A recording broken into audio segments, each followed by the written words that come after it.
함께 읽겠습니다. 시작. 예수께서 다시 회당에 들어가시니 한쪽 손 마른 사람이 거기 있는지라.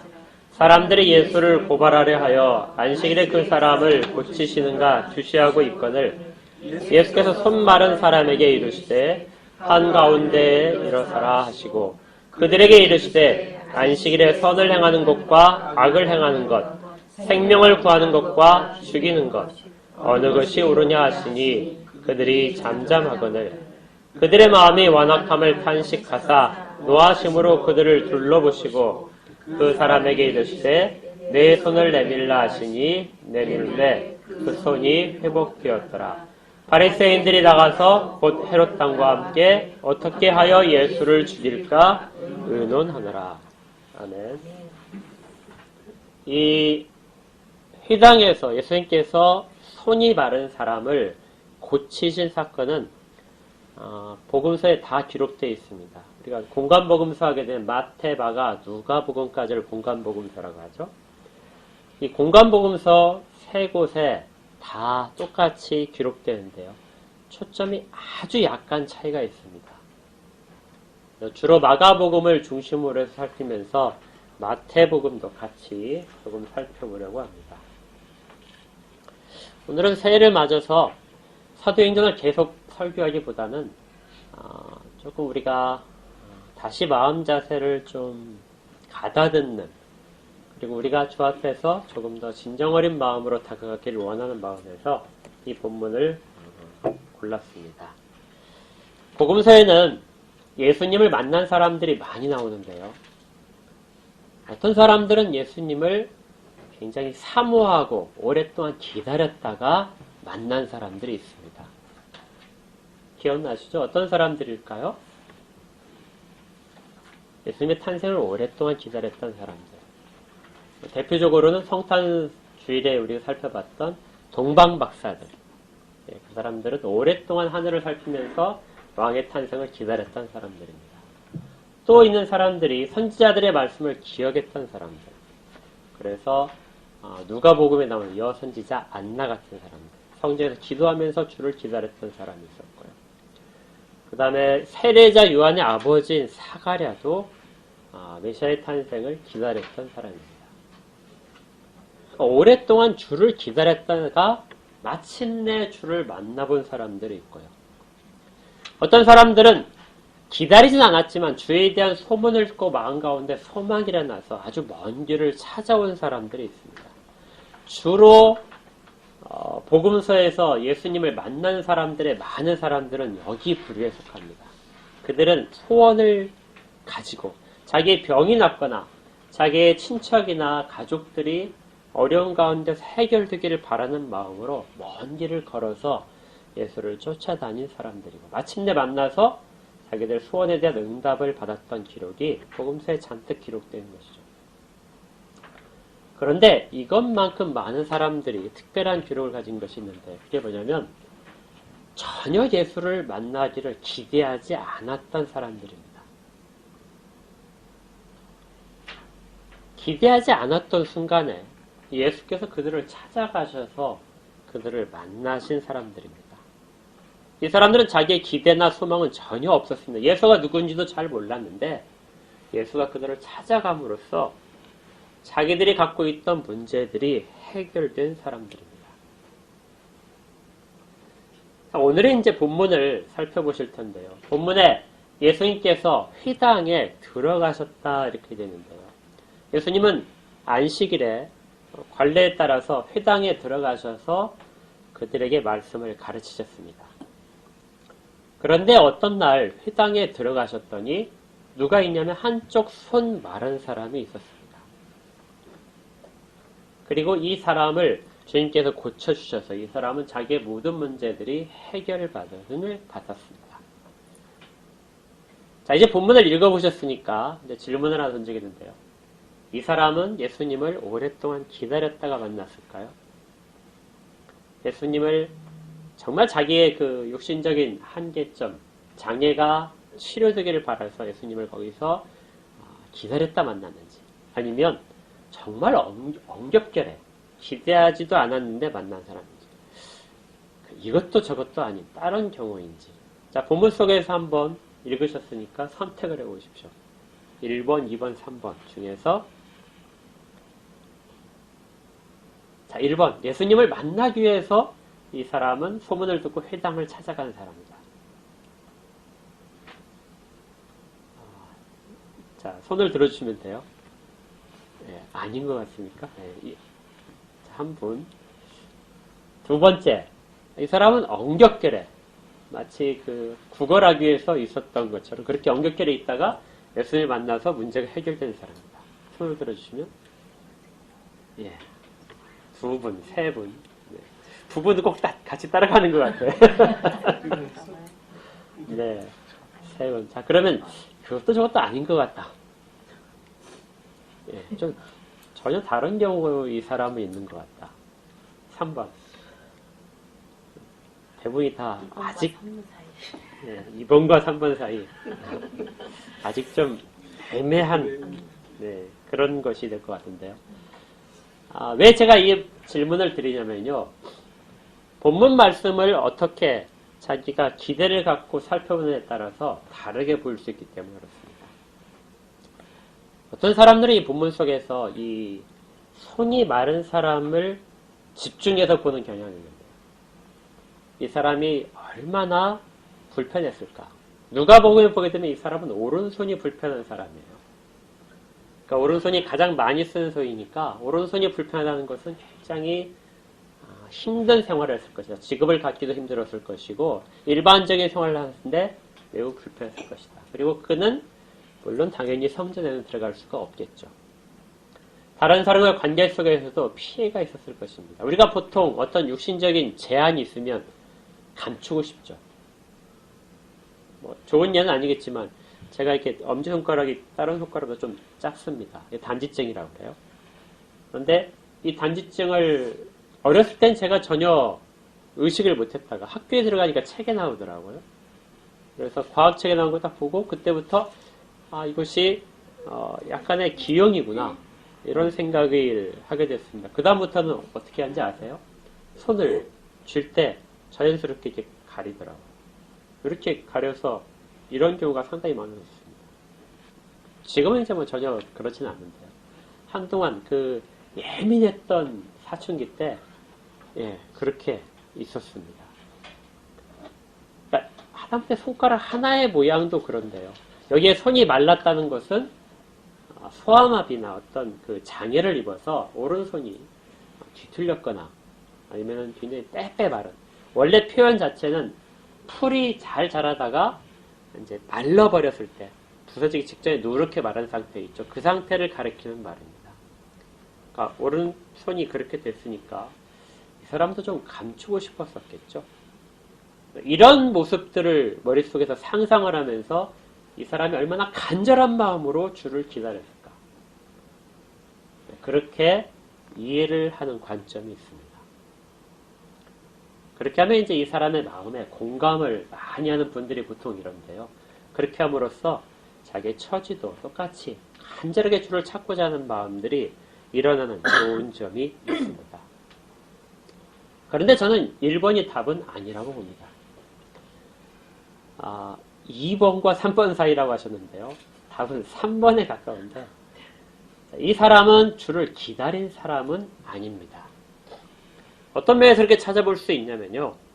성경이 어떤 사람이 예수님을 만날 때의 모습을 기록을 하는 방식에 있어서 어떤 사람이 주를 간절히 기다리거나 찾기 위해서 소망을 가지고 주 앞에 나가가는 사람들은 그들의 상태를 잘 묘사를 해줍니다. 가나안 여인 같은 경우는 자기의 딸이 귀신이 들려서 매우 어려워하는 그런 배경적인 묘사를 하거나 아니면 그 여자의 입을 통해서 주 앞에서 간절하게 계속해서 구하는 모습들을 그려줌으로써 얼마나 그가 주의 은혜를 사모하는가를 기록을 하고 있는 거죠. 그런데 이와는 다르게 정말 기대하지 않고 엉겹결에 만나는 사람들의 이야기는 대부분이 다 주님이 그들을 찾아감으로써 이루어집니다. 마치 예수님이 그런 사람이 거기에 있는 것을 아신 것처럼 그렇게 찾아가서 그곳에서 그를 부르시고 만나시는 것이죠. 그 사람은 전혀 예수가 누구인지도 모르는데 예수님이 그를 불러서 대화를 하시면서 예수에 대해서 알게 되고 능력을 체험하는 그런 일들이라는 것입니다. 이렇게 전혀 기대하지 않고 있다가 예수님을 만나는 사람들은 성경에서 또 다른 묘사를 하고 있는데요. 그들이 어떤 처지에 그렇게 오랫동안 있었다든지 아니면 그들이 무엇 때문에 그런 장애나 어려움을 겪고 있는지 이런 묘사를 전혀 하지 않는다는 겁니다. 보통의 사람들이 생각할 때 지금 본문에 나오는 손이 마른 사람의 경우에 우리가 볼 때는 이 사람이 매우 힘들었겠다. 이 사람이 왜 이렇게 손이 말랐을까? 이런 부분에서의 연상을 함으로써 예수에 대한 소망을 연결시키려고 한다면은 본문엔 그런 묘사가 전혀 없는 거죠. 단순히 그는 거기에 있었습니다. 그리고 전혀 예상치 못한 순간에 예수를 만납니다. 이 사람에 대한 묘사는 다른 묘사가 전혀 없습니다. 그냥 단순히 손이 말랐다 이 표시만인 거죠.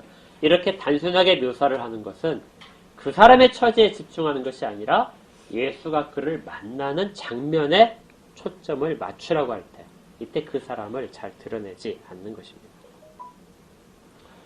오늘 본문을 좀 더 쉽게 이해하기 위해서는요. 여러분들이 잘 아시는 가늠하다가 붙잡힌 여자 이야기를 생각하시면 됩니다. 요한복음 8장에 나오는데요. 사람들이 가늠하다가 현장에서 붙잡힌 여자를 데려왔습니다. 잡아서 데려왔는데요. 그리고 이 여자를 끌고 와서 예수님 앞에 데려와서 어떻게 이 여자를 처리를 할지를 지켜보고 있었습니다. 이 본문을 생각하실 때 이 여자가 참 불쌍하다. 아니면은 이 여자와 가늠한 남자는 누구일까?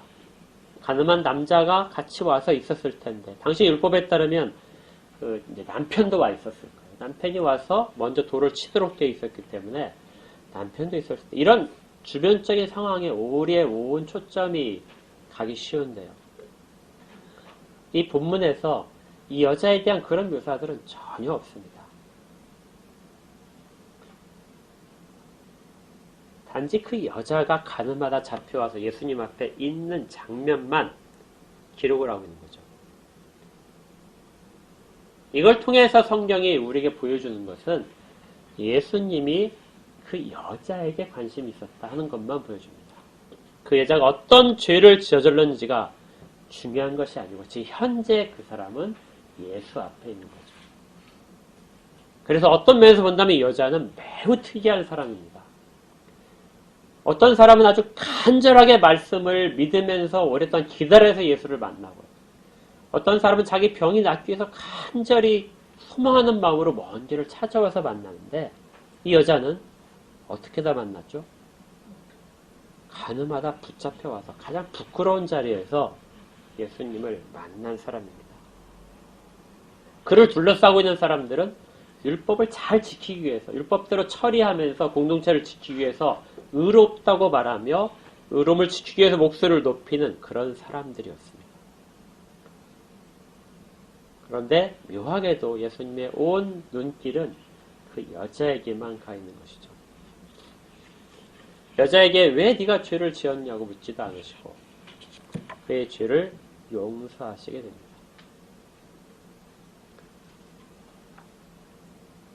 유대인에 대해서 잘 아는 사람들이라면 전혀 이해가 안 되는 상황이죠. 그런데 주님은 가끔 그렇게 사람들을 만나시기도 합니다. 오늘 본문이 그와 비슷합니다. 본문을 자세히 보시면 이 사람이, 손이 마른 사람이 그 자리에 있는 것은 사실은 우연이 아닙니다. 그 2절을 먼저 보실까요? 예수께서 다시 회당에 들어가셨을 때 그 자리에는 손이 마른 사람만 있는 것이 아니라 사람들이 기다리고 있었습니다.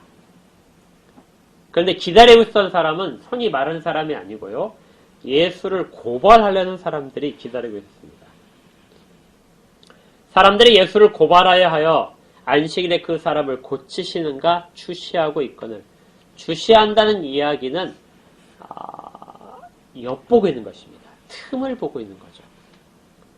그러니까 그 사람들은 회당이 안식일에 회당에 모여서 하는 말씀을 듣기 위해서 모인 것이 아니라 이 사람들은 예수가 그 손 마른 사람을 만났을 때 어떤 일을 하는가에 온 관심이 있었다. 이렇게 되는 것입니다.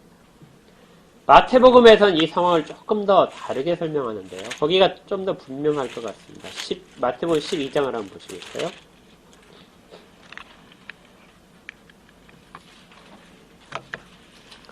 마태복음 12장 9절 말씀부터 제가 읽도록 하겠습니다. 거기에서 떠나 그들이 회당에 들어가시니 한쪽 손 마른 사람이 있는지라 사람들이 예수를 고발하려 하여 물어 이르되 안식일에 병 고치는 것이 옳으니까. 자, 손이 마른 사람 한 사람이 있었는데요. 그 사람을 예수님이 보시자 옆에 있는 고발하려고 하는 사람들, 이 사람들은 바리새인입니다. 이 사람들이 예수님한테 먼저 질문을 던지는 거예요. 안식일날 이 사람을 고치는 것이 옳은 일일까요? 옳지 않은 일일까요? 예수님이 고치시기 전에 한 질문입니다. 이게 무엇이냐면요. 바리새인들이 함정을 파고 있는 겁니다. 거기 표시해놓고 다시 마가복음으로 보시면 마가복음 3장 1절에 이렇게 돼 있어요. 예수께서 다시 회당에 들어가셨다.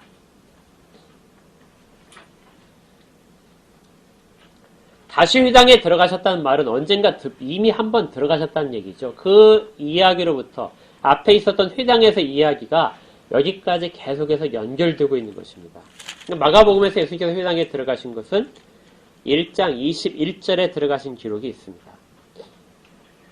1장 22절에 보시면 그들이 가버나움에 들어가 아니라 예수께서 곧 안식일에 회당에 들어가 가르치셨다. 23절에 마침 그들의 회당에 더러운 귀신 들린 사람이 있어서 소리 질러서 이르되 나사렛 예수여 우리가 당신과 무슨 상관이 있습니까? 소란을 피우자 예수님께서 그 귀신 들린 사람을 치료를 하셨습니다. 그 사람에게서 나오라 하니 더러운 귀신이 그 사람에서 격렬을 일으키고 큰 소리를 지르며 나왔다. 이 사건과 3장 1절의 사건은 사실은 같은 문장 구조로 되어 있습니다. 예수께서 다시 회당에 들어가셨는데 그곳에 처음에 얼마 전에 귀신 들린 사람이 있었던 것처럼 이번에는 손이 마른 사람이 있었죠. 그런데 공교롭게도 이곳은 안식일입니다. 그리고 1장 21절부터 시작해서 계속해서 안식일 이야기가 쭉 있는 거죠. 이 이야기는 안식일이라는 그런 의미 속에서 파악을 해야 됩니다. 안식일날 회당에서 귀신을 쫓아내신 사건은 사람들에게 큰 놀라움을 주었지만 바리새인들이 공격할 빌미는 되지 않았습니다. 이미 그 사람을 회복시켰기 때문에 그렇죠. 그런데 바로 이 앞에 3장 바로 앞에 사건 중에 안식일날 밀밭 사이로 지나가면서 제자들이 이삭을 자른 사건이 있었습니다. 이삭을 잘랐다는 건 먹기 위해서 잘랐겠죠. 그래서 안식일을 어기는 것이 문제가 됐습니다. 그러니까 예수님은 안식일날 보통 사람은 하지 않는 행동들을 자기도 하고 제자들에게도 하는 걸 허락하셨다. 안식일을 소홀히 하는 사람이라는 그런 의심이 들었던 거죠. 유대인에게서 안식일을 소홀히 한다는 것은 아주 굉장히 심각한 범죄입니다. 그래서 종교경찰이라는 것이 따로 있어서 일반적인 범죄가 아니라 종교 행위를 어긋나게 하는 것. 이것만 전문적으로 찾아다니는 사람들 지금도 있습니다. 그러자 바리새인들이 동원되어서 예수님을 계속해서 따라다니면서 감시하고 있는 상황이죠. 그러다가 결정적인 증거를 잡고 싶었습니다. 현장범으로 누구나가 다 보는 앞에서 예수가 안식일을 지키지 않는다는 것을 고발하고 싶었던 것이죠. 그래서 이 손이 마른 사람을 돈을 주었는지 어떤 말로 회유를 했던지 간에 데려다 놓은 것 같습니다. 그리고 옆에서 둘러서 많은 증인들과 섞여서 바리새인들이 보고 있는 장면이죠. 그것이 2절까지의 내용인 것입니다. 자, 그러면 예수님이 어떻게 하셨어야 될까요? 이 사람들이 손이 마른 사람을 데려다가 예수님의 눈앞에서 딱 보이도록 놓은 것은 이 사람을 치료하는 것은 율법에 반드시 어긋나기 때문입니다. 이 사람은 귀신 들린 사람도 아니고 죽을 사람도 아닙니다. 내일 다시 만나서 치료할 수도 있죠. 이 사람이 지금 손이 말랐다고 해서 큰 불편을 겪는 것도 아닙니다. 그런데 바리새인들은 예수님을 정말 잘 알았습니다. 그냥 지나치지 않을 것이라는 걸 알았죠. 그래서 아까 질문으로도 안식일 날 이 사람을 고치는 것이 맞습니까? 하고 먼저 질문을 던졌던 것입니다. 만약에 이 사람을 고친다면 예수님은 고발당할 것이고 이제 재판받아서 심지어 죽을 수 있는 그런 상황까지 갈 것입니다. 실제로 나중에 재판의 이유 중에 하나가 이런 율법에 대한 이야기도 됩니다. 예수님께서 여기에 대한 이제 행동을 하십니다. 그 사람을 불러내서 한가운데, 사람들이 쭉 있는 많은 증인들 가운데 한가운데 이 사람을 세우신 것이죠. 그리고 묻습니다. 4절에 그들에게 이르시되 안식일에 선을 행하는 것과 악을 행하는 것, 생명을 구하는 것과 죽이는 것 어느 것이 옳으냐. 이 사람을 치유하는 것이 선한 일이냐 하고 물으시는 것입니다. 율법을 지키는 것이 선할까요? 이 사람을 치유하는 것이 선할까요? 이 사람들은 율법을 지켜야 자기들이 하나님으로부터 계속해서 보호를 받는다고 생각하는 사람들인데 그것이 가장 선한 행위라고 생각하는 사람들인데 예수님은 그것이 선하냐, 이 사람이 치료받는 것이 선하냐 묻는 것이죠. 마태복음 12장에서는 좀 더 극적으로 설명이 됩니다. 앞에 화면에 있으니까 한번 같이 보실까요? 마태복음 12장 11절에 보니까 이렇게 되어 있어요. 같이 읽겠습니다. 예수께서 이르시되 너희 중에 어떤 한 사람이 양 한 마리가 있어 안식일에 구덩이에 빠졌으면 끌어내지 않겠느냐. 사람이 양보다 얼마나 더 귀하냐. 그러므로 안식일에 선을 행하는 것이 옳으니라 하시고.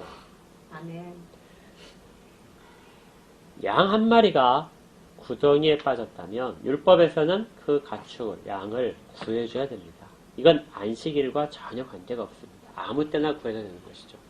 안식일날 만약에 양이 목이 말라서 막 울고 있다면 물을 가져다 두는 건 안식일을 어기는 것이 아닙니다.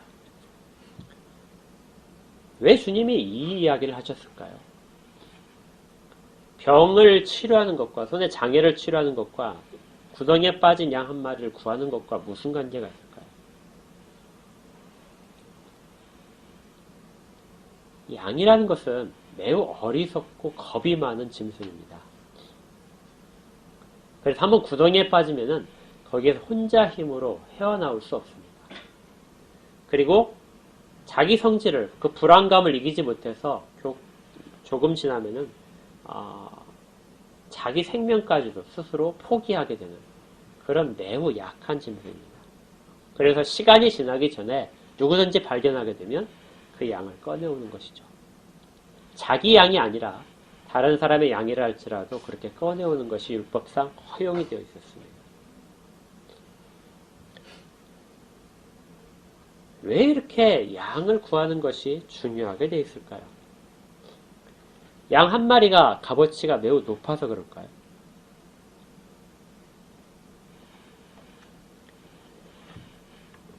우리가 이 날이 안식일이라는 것을 기억할 필요가 있습니다. 우리 창세기 공부하셨으니까 기억나시죠? 안식일은 하나님께서 7번째 날에 주신 복입니다. 그래서 우리가 안식일을 얘기할 때 편히 쉬어야 되는구나. 아무런 노동도 하지 않고 쉬는 것이나 이렇게 많이 생각을 하시는데, 그런데 안식의 의미는 바로 앞에 있었던 다른 명령으로부터 시작이 됩니다. 그것이 뭐냐면 사람을 창조하신 다음에 다스리라고 하셨죠. 그리고 그 다스림이 가장 적절하게 일어날 때, 하나님이 만드신 것들이 가장 조화롭게 살 때, 그때 비로소 하나님이 선언하시는 것이 안식하다. 이렇게 말이 선언된 겁니다.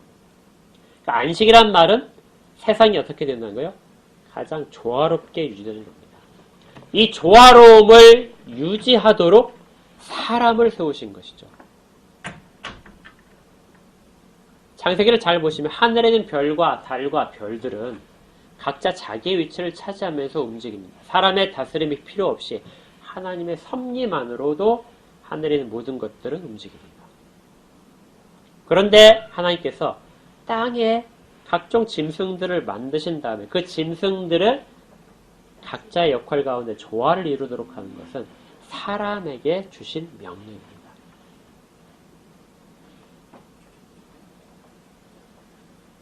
구덩이에 빠진 양 한 마리를 구하는 것은 이건 사람에게 주신 최초의 하나님의 명령에 따르는 것입니다. 죽어가는 양을 버려두지 않고 구해주는 것. 그래서 안식 속에서 이 부분은 율법을 어기는 것이 아니게 되는 것이죠. 누가복음 15장에는 이 광경이 정말 극적으로 잘 나타납니다. 여러분들이 잘 아시죠? 잃은 양의 비유 기억나실 겁니다. 너희 중에 어떤 사람이 양 100마리가 있는데 그 중에 하나를 잃으면 99마리를 들여두고 그 잃은 것을 찾아내기까지 찾아내지 아니하겠느냐. 자, 그 다음 구절이 오늘 제가 기억할 부분인데요. 또 찾아낸즉 즐거워 어깨에 메고 집에 와서 그 벗과 이웃을 불러 모으고 말하되 나와 함께 즐기자 나 잃은 양을 찾아내었노라 하리라. 왜 목자가 양을 찾은 다음에 목에 메고 올까요?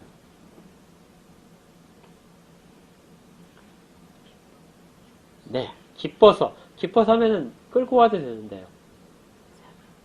양이 구덩이에 빠졌던 양이나 길을 잃어버린 양은 그 공포감 속에서 아직도 여전히 있습니다.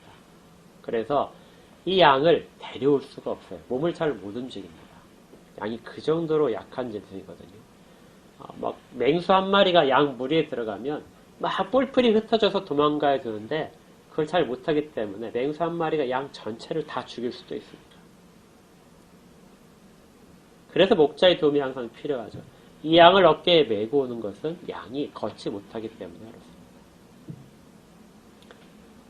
그래서 어깨에 메고 와서 이걸 힘들다고 생각하지 않는 거죠. 찾았기 때문에 너무 기뻐서 잔치까지 벌인다는 것입니다.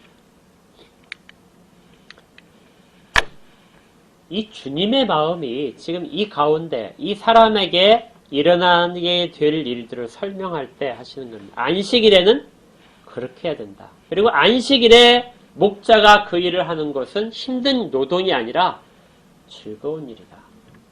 정말 무력한 양을 구해주는데 하물며 누구라고요?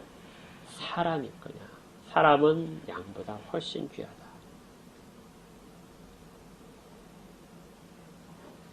목자는 양이 왜 구덩이에 빠졌느냐 묻지 않습니다. 너 내가 그쪽으로 가지 말라고 그랬지. 왜 그쪽에 가서 그렇게 꼭 들어가서 죽을 일까지 내가 없으면 더 죽잖아. 이렇게 말하지 않죠. 그 상황 속에서 그를 끌어낼 뿐입니다. 그리고 그를 구하면서 기뻐서 나오는 것이죠.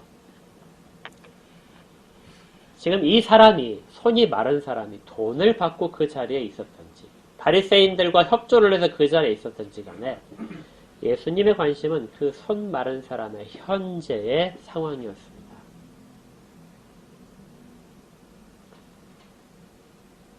그를 지금 현 상황에서 벗어나도록 하는 것이 옳으냐, 그를 그대로 내버려 두는 것이 옳으냐.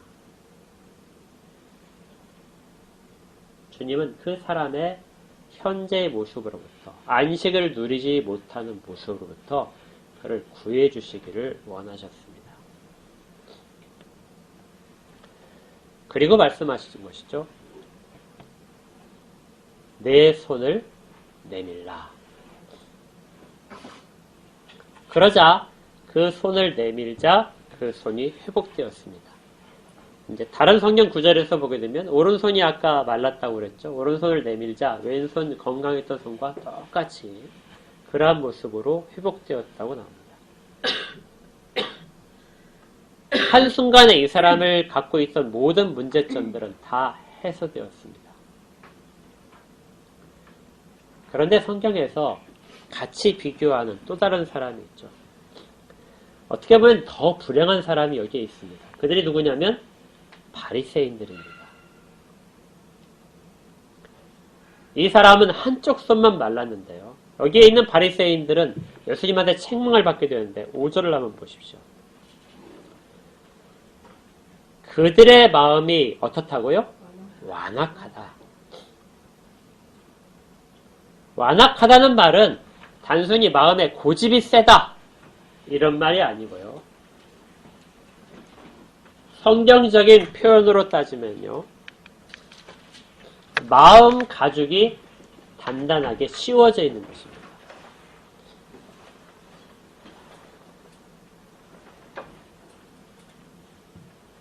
마음 가죽이 씌워져 있다는 것이 무슨 뜻일까요?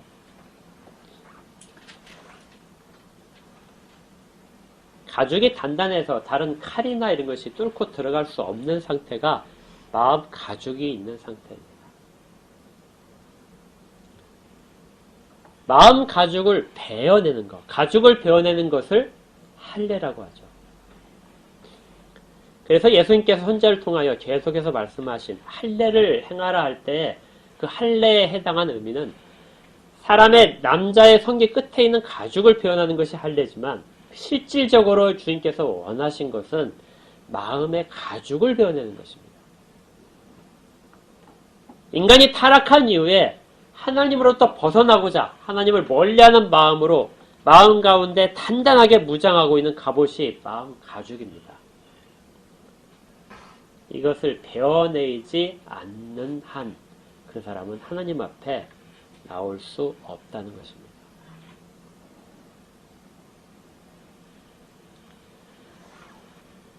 예레미야 4장 4절에 이렇게 되어 있습니다. 유다인과 예루살렘 주민들아 너희는 스스로 할례를 행하여 너희 마음 가죽을 베고 나 여호와께 속하라. 할례를 행하야 유월절을 지킬 수 있고 하나님의 백성에 속할 수 있게 된다고 유태인으로 생각하고 있었는데요. 하나님은 그 육신적인 할례가 아니라 마음 가죽을 베야 나한테 속할 수 있다. 이 마음 가죽을 그대로 갖고 있는 사람들이 누구냐면 바로 완고한 사람, 완악한 사람들입니다. 그래서 이 장면에서 가장 불행한 사람은 손이 마른 사람이 아니고요. 자기들의 마음에 가죽이 있다는 것을 모르는 사람이 가장 불쌍한 사람입니다. 손이 마른 사람은 다른 사람의 시선을 피해서 감추려고 하죠. 현재 생활에서 불편합니다. 그건 자기의 장애를 스스로가 잘 알고 있는 사람입니다. 그런데 바리새인은 자기의 마음 가죽이 있다는 것을 깨닫지 못합니다. 그래서 그는 고칠 가능성도 거의 없는 거죠. 잘 생각해 보십시오. 이 손이 마른 사람은 그 자리에서 다른 어떤 이유든지 간에 예수님을 처음 만났을 겁니다. 아주 우연하게 그 자리에 있음으로써 이용을 당함으로써 그 자리에서 예수를 만나고 자기의 문제가 해결되는데 여기 예수님을 고발하기 위해서 지켜보고 있는 바리새인들은 이미 예수를 오랫동안 알고 있던 사람들입니다. 예수가 기적을 행하는 것도 알고 있고 예수가 어떤 가르침을 주는 것도 다 알고 있는 사람들입니다. 예수를 계속 쫓아다니면서 구실을 찾고 있는 사람들이죠. 말씀에 많이 노출된다고 해서 예수와 가까이 있다고 해서 그 사람이 마음의 가죽이 베어지진 않습니다. 5절 말씀에 손을 내밀라 하셨을 때 그 손을 내밀라는 명령을 받는 사람은 손이 말랐던 사람 뿐입니다. 정말 자기가 손이 마른 사람보다 더 불행한 것을 깨달아야 될 사람들은 전혀 반응하지 않았던 것이죠. 그들은 나가서 예수를 죽이려고 하는 것입니다. 4절에 예수님이 그래서 이렇게 질문하신 거예요. 생명을 구하는 것과 죽이는 것 어느 것이 옳으냐? 예수님은 지금 하시는 것은 생명을 구하시는 일인데요. 바리새인들이 하려는 것은 안식일에 생명을 죽이려고 하는 것입니다.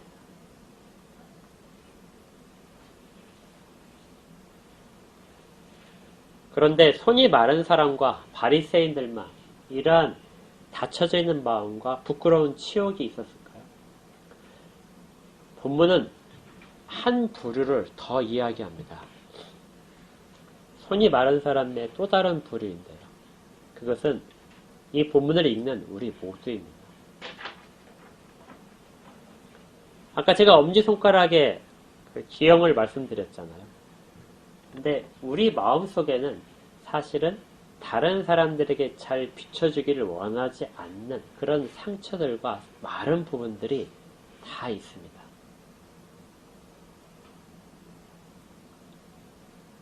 그 상한 감정의 치유라는 기독교 상담학에서 많이 보는 책에 보게 되면요.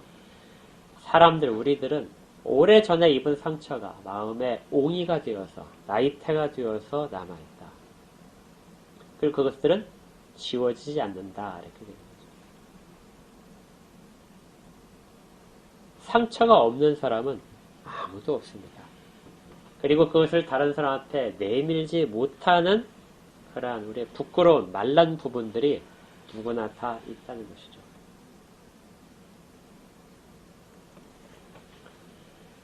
그 부분을 안고 살아가다가 어느 날 예수를 만나게 되는 것입니다. 그리고 그 예수가 우리에게 손을 내밀라고 하는 것입니다.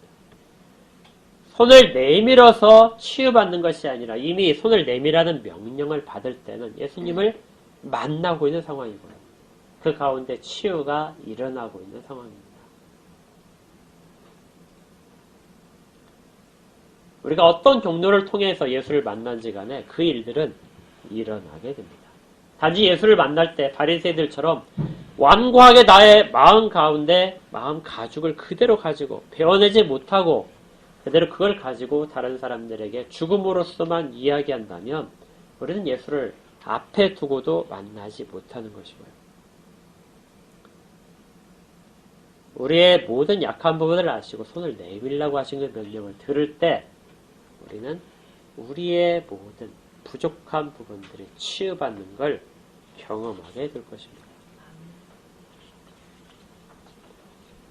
이 본문은 이를 통해서 참다운 안식이 일어나고 있는 것을 알려줍니다.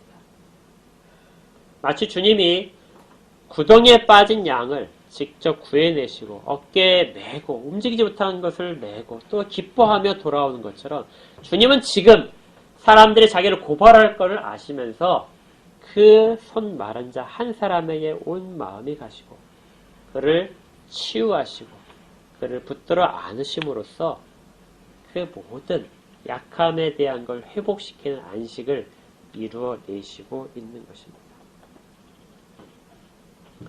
이제 본문은 우리에게 어디 가운데 설 것인가를 물어본 것입니다. 우리 약함을 가지고 주 앞에 서 있을 것인가? 주 앞에 서지만 완악함을 가지고 나를 전혀 주 앞에 드러내지 않고 그대로 주를 거부할 것인가? 그렇다면 우리가 경험하는 주님의 내용은 달라질 것입니다.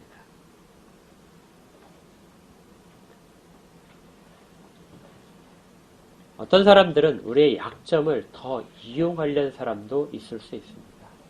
그래서 사람들은 자기의 약점을 잘 드러내지 못하게 되겠죠. 어떤 부분은 끝까지 감춰야 될 부분도 있을 수 있습니다. 그런데 사람들에게는 감추더라도 주 앞에는 감출 수가 없습니다. 주님은 우리의 모든 숨겨진 부분까지도 다 헤아리시기 때문에 그렇죠. 우리가 오늘 예배 후에 기도 제목을 쓸 것입니다. 그 기도 제목 속에는 우리의 어떤 약한 부분들이 담길 것입니다. 그래서 두 가지로 쓰려고 합니다. 하나는 다른 사람과 같이 기도할 수 있는 제목들. 그 제목을 쓰셔서 다른 사람과 함께 그 제목을 가지고 기도할 것이고요. 다른 기도 제목은 저도 보지 않고 어느 누구도 보지 않고 그냥 봉하기만 할 것입니다. 다른 사람이 전혀 들어야지 못한 우리 가운데 어떤 마른 부분들, 그런 부분들을 기도 제목 가운데 놓으시고 그렇게 1년 동안 기도하기를 바랍니다.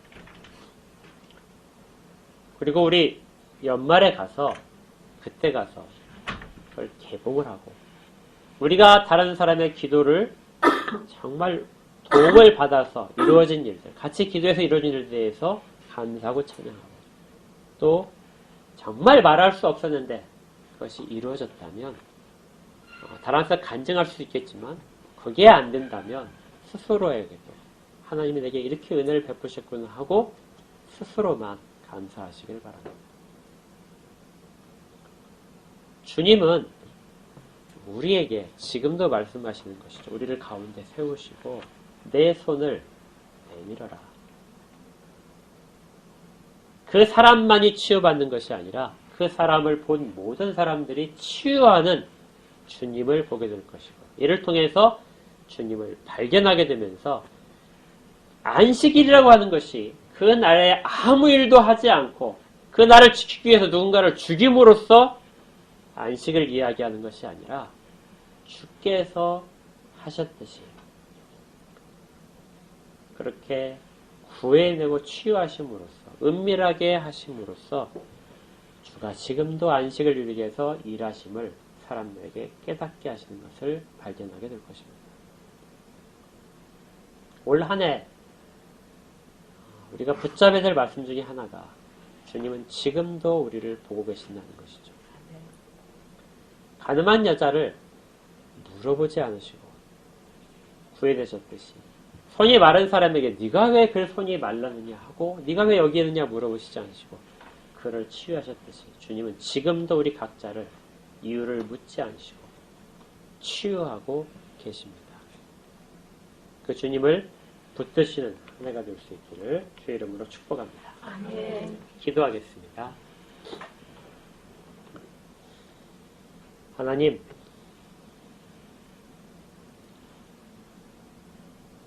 주님께서 저희들을 어떻게 바라보고 계시는가를 발견합니다.